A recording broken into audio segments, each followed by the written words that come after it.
2026 আমাদের একটি মুখ্য ছিল যে আগামী 2026 জানুয়ারি রিপাবলিক ডে উপলক্ষে আমরা বর্ডার আইবিবি রোড আমাদের যে চম্পার থানার অন্তর্ভুক্ত সেখানে আমাদের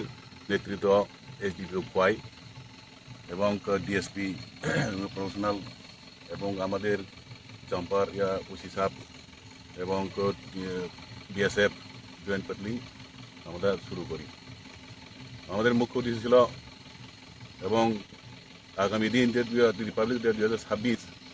কোনো টানটোয়ার্স কোনো অঘটন না ঘটে সেই উপলক্ষে আমাদের আজকে